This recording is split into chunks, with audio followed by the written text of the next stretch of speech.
Hey Pinsky, how can I create a hover effect in Adobe XD? That is a great question, and to answer it, let's create a button. Starting off with the rectangle tool, I'll draw one out in the center of this artboard, and then round out the corners completely. Since the background is a nice purple, a white fill with no border looks great. Next up, we need a call to action. With the text tool, shortcut key T, I'll pop some copy in the center, and to ensure it really stands out, the color can be set to match the background, and the weight nice and heavy. Now, I could make this video nice and short by creating a very simple hover effect, but that's no fun.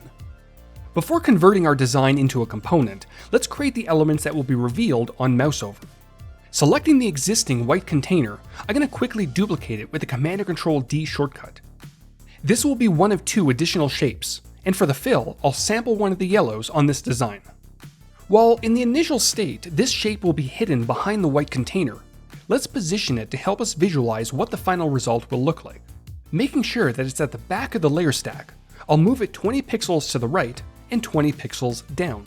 Holding down your Shift key will let you move in increments of 10 pixels. Great, let's duplicate one more. This time I'll sample the red. Just like with the yellow shape, I'll drop it back and then move it 20 pixels right and down. Alright, this is looking pretty snazzy. It's time to create the component. With all the layers that make up this button selected, press the plus button beside component within the properties inspector. You can also use the Command and Control K shortcut. This will create our default state, which is how the button will look before the hover takes place. So, clicking into the component, I'll hide the additional shapes by selecting all three and then using the alignment options at the top. With the default state ready to rock, it's time to create the hover effect.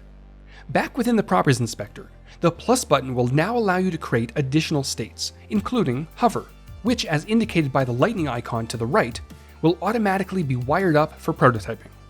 Now that the hover state has been created and is active, all we need to do is design what it should look like, and mimicking what we laid out earlier, I'll select both the yellow and the red shapes, then position them 20 pixels away from each other, to the right and down.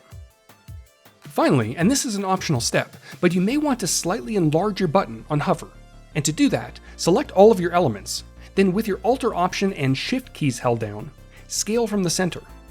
If you notice that any of the layers are not enlarging, you can manually tweak the responsive resize settings to the right, or turn it off completely from the default state.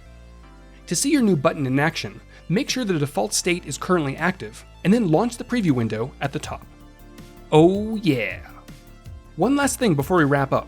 Even though hover effects are wired up out of the box, if you do need to tweak the settings, you can do so from within prototype mode. A subtle snap might look nice.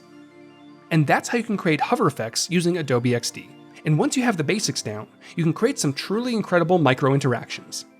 Thanks for watching everyone. Be sure to subscribe for more tips and tricks, tweet me your questions, and I'll see you all next time.